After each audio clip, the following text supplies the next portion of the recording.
بسم الله الرحمن الرحيم قل أوحي إلي أنه استمع نفر من الجن فقالوا إنا سمعنا قرآنا عجبا يهدي إلى الرشد فآمنا به ولن نشرك بربنا أحدا وأنه تعالى جد ربنا ما اتخذ صاحبة ولا ولدا وأنه كان يقول سفيهنا على الله شططا وأنا ظننا أن لن تقول الإنس والجن على الله كذبا وأنه كان رجال من الإنس يعوذون برجال من الجن فزادوهم رهقا وأنهم ظنوا كما ظننتم أن لن يبعث الله أحدا وأنا لمسنا السماء فوجدناها ملئت حرسا شديدا وشهبا وأنا كنا نقعد منها مقاعد للسمع فمن يستمع الآن يجد له شهابا رصدا وأنا لا ندري أشر أريد بمن في الأرض أم أراد بهم ربهم رشدا وأنا منا الصالحون ومنا دون ذلك كنا طرائق قددا وأنا ظننا أن لن نعجز الله في الأرض ولن نعجزه هربا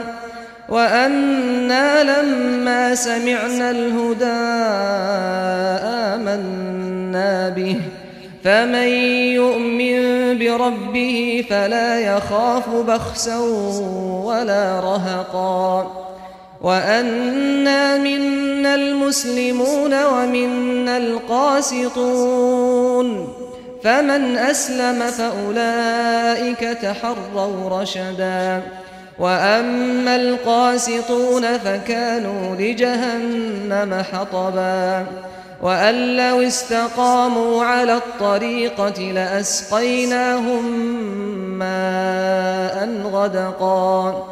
لنفتنهم فيه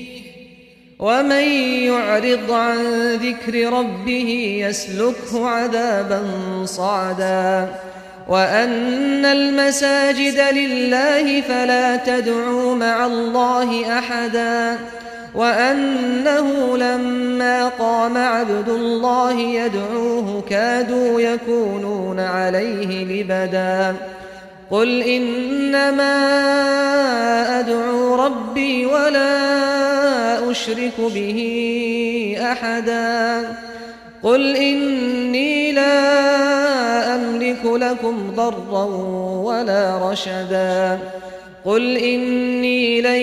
يجيرني من الله أحد ولن أجد من دونه ملتحدا إلا بلاغا من الله ورسالاته ومن يعص الله ورسوله فإن له نار جهنم ومن يعص الله ورسوله فإن له نار جهنم خالدين فيها أبدا حتى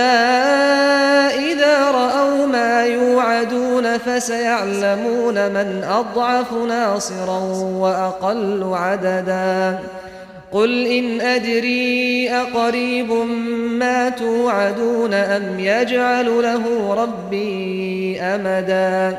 عالم الغيب فلا يظهر على غيبه أحدا إلا من ارتضى من رسول فإنه يسلك من بين يديه ومن خلفه رصدا ليعلم أن قد أبلغوا رسالات ربهم وأحاط بما لديهم وأحصى كل شيء عددا